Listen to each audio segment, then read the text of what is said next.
Мен азыр архивдик документтердин негизинде алынган маалыматтар менен сиздерди айтып коеюн. Биринчи маалымат 1908 жылы сентябрь айында Талкан болуштугунда 25 айыл башчылары Бишкектеги айыл чарба мектебине тажрыйба участкаларына жер берүүгө макулдуктарын берип койгонушупту. Ошол документте көпчүлүгү араб тамгасы менен өз мөөлөрүн басышканда ошонун арасынан айырмаланып бир мөөр орусча Алыкул Байсалов деп мөөр басылып турат. Бул болсо азыркы Айда Исакулов айтып кетти. Тиги Байтик Батырдын тун баласы Байсалдын баласы Алыкул.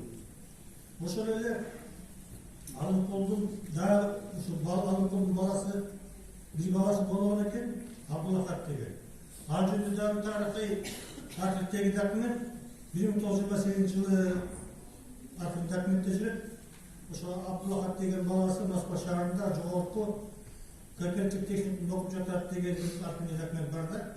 Ушундай документ бар. Анан дагы бийинки документ 1911 жылы Талкан болуштугунда жерге жайгаштыруу иштери боюнча комиссия түзүлгөндө, бул орусча айтканда комиссия по землеустройству. Комиссия болсо жер суунун шарттарын абарайын изилешкенде, ошол комиссияга жергиликтүү билимдүү адамдарды кошкула деген. Ошолордо 5-6 кыргыз фамилиялар айтып жүрүп, ошолордун арасында комиссиянын арасында Бишкектеги айыл чарба мектебин бүтүргөн көрүнүктүү мамлекеттик ишмер биздин жерлешибиз Иманалы Айдарбеков жана ошол менен катар Батырдын небереси Баба Абдрахмановдор жүрөт ошол комиссияда. Ошол дагы документ, бул документ. Андан тышкары бир абдан чоң бир документ табылган. Ушул документ боюнча мен Айда Исакулов менен консультация алып, ошол негизинде дагы научный конференцияга чыкканбыз. Мына бул өзүнчө бир дело 19-жылдагы. Көп барактуу делолорда бул жерде эмне айтып атат бул делодо? Бул делодо 1919 жылдын январь айында Абдыкерим Сыдыков өз баш болуп Талкан болуштугунда жыйын уюштуруп атат. 400 жакын эл чогулуп.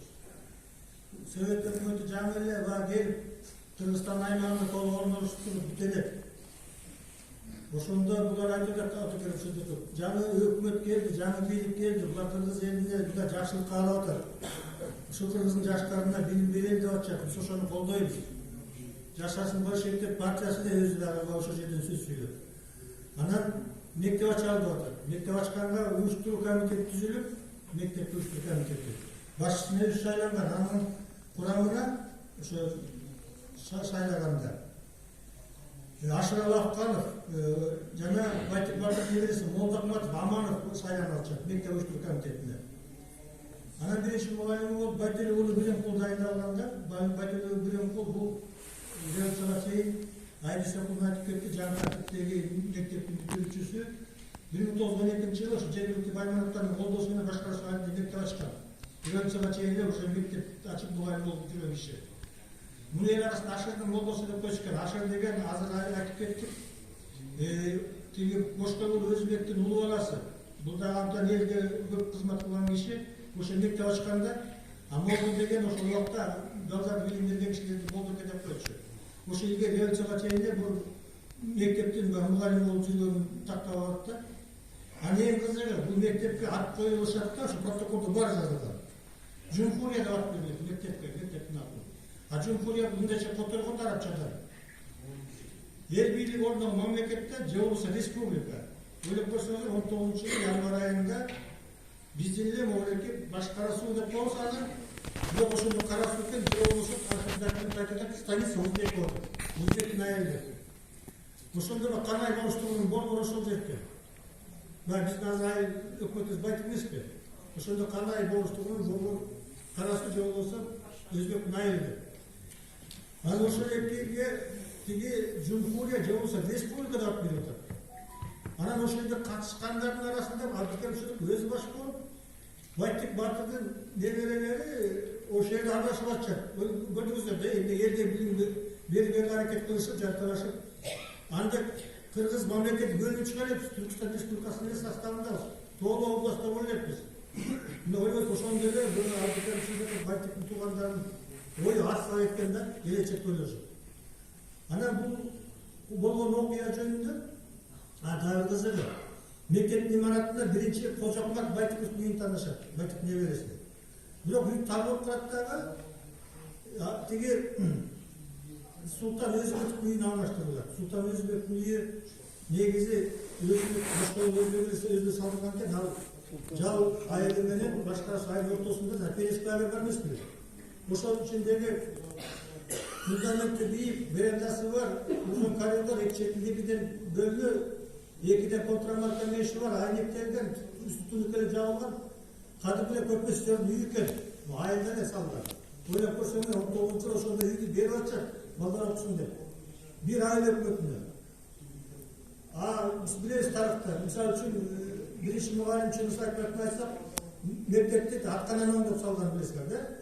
Жолбашчылык болсо Кеңсуда айтат эскерүүсүндө, парайдомдо ошол жерден билим алганбыз депчи. Келесин жанагы жетиктебиз. Ошондо да анан кийин бул окуя боюнча Абдыкерим Сыдыков 1919-жылы 19 февралда Бишкекчи листок деген башкы газета өзү макала жазып чыккан. Анда тышкары ушул боюнча маалымат боюнча 1957-жылы культурный средство Киргизии деген сборникке чыккан маалымат. Анда тышкары 1968-жылы уездный городской партийный организм Киргизии дегенге дагы чыккан. Буга караганда бул республикалык деңгээлдеги өтө маанилүү окуяда ушул окуянын тегерегинде илимий конференция өткөрүлгөнгө акыркы документтер жетиштүү, келечекке көзгөнгөчө. Андан тышкары кошумча дагы маалымат 1920-жылдын май айында Байтыковдун небереси тиги Байтыков Сооронбек өз уулу Мухамеджанды Ташкент шаарына окуучу түгөп Бишкек уездин билим берүү бөлүмүнө кайрылат да. Ошондо катылып турат архивде. Анан мен андан аркы тагдырын биле алганым жокмун ошондо. Билген жокмун, бирок азыркы жагыйы мынакей. Бул жерде Керимов Алмаз Байкемге таанышып калдым. Кимдин чөбүрөсү.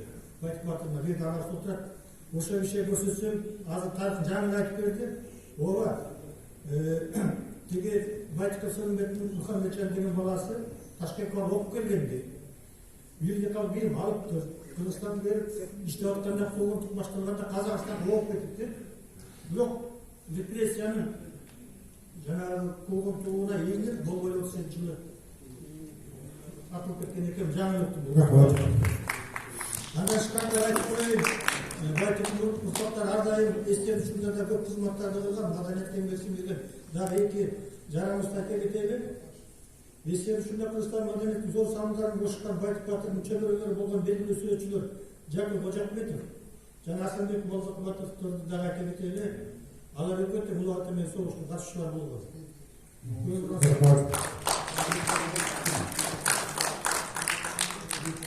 Çok rəhmət, yaxşı arxivtik materialların negizində urpaqlarının jönündə kızıqlı malumat жасап бізге соңғы тарихчылардың арасындағы соңғы сөз жас тарихчы Батыр Сұлтаналиевке.